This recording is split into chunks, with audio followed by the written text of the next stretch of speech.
As I mentioned, my students are skeptical about using social media in classroom.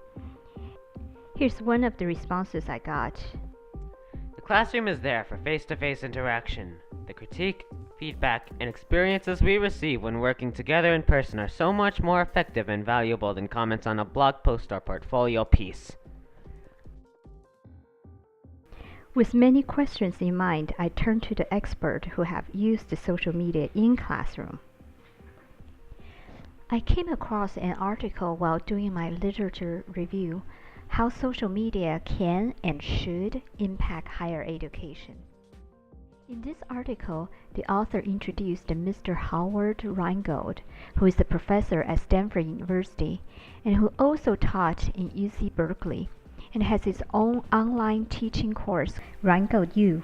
No one can do a better job than his daughter to introduce to him.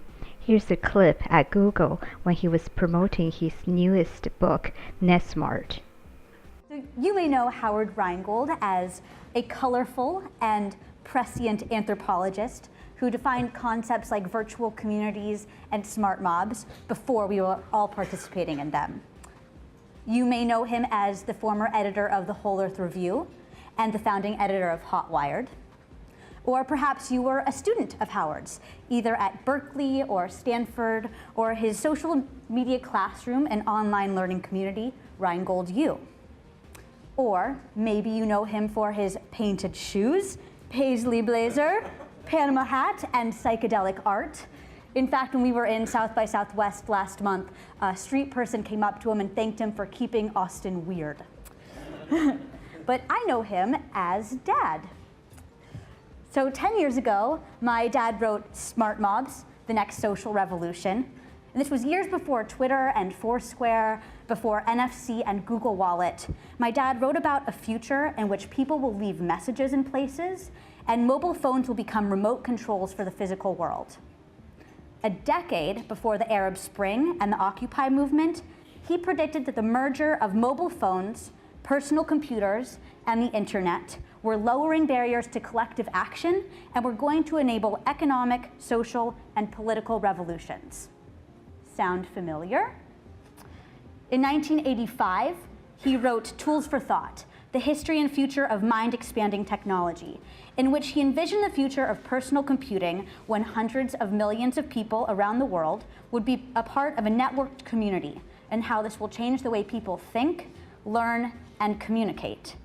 He warned that nobody knows whether this will turn out to be the best or the worst thing that the human race has done for itself, because the outcome of this empowerment will depend in a large part on how we react to it and what we choose to do with it. And in his new book, NetSmart, How to Thrive Online, Howard warns that the future of digital culture depends on how well we learn to use the media that have infiltrated, amplified, distracted, enriched, and complicated our lives.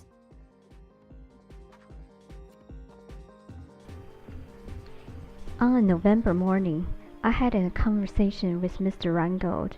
Naturally, it started with social media in higher education.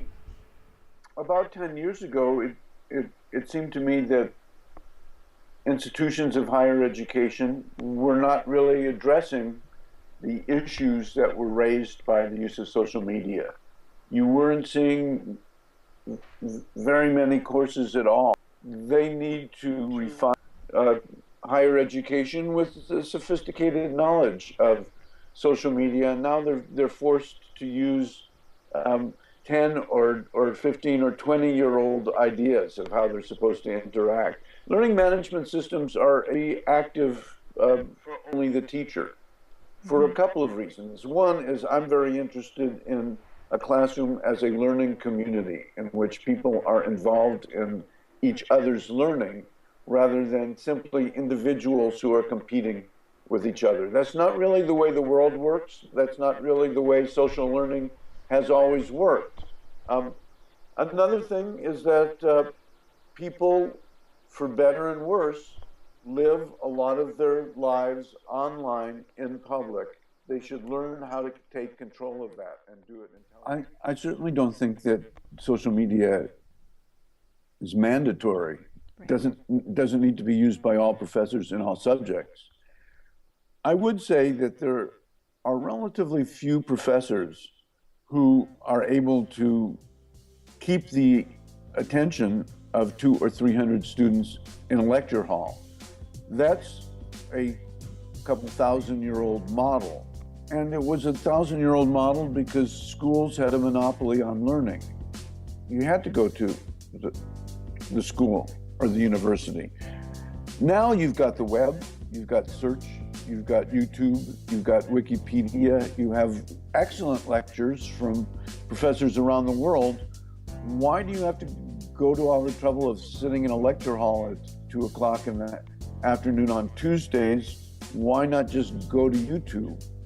I think that is a severe challenge to the professors who put a lot of work into creating a course, creating lectures, and then spend the next 20 years just kind of riding on what they did. Mr. Rheingold talked a lot about how to use social media in higher education in a smart way, and his new theory of pedagogy as well as connected learning.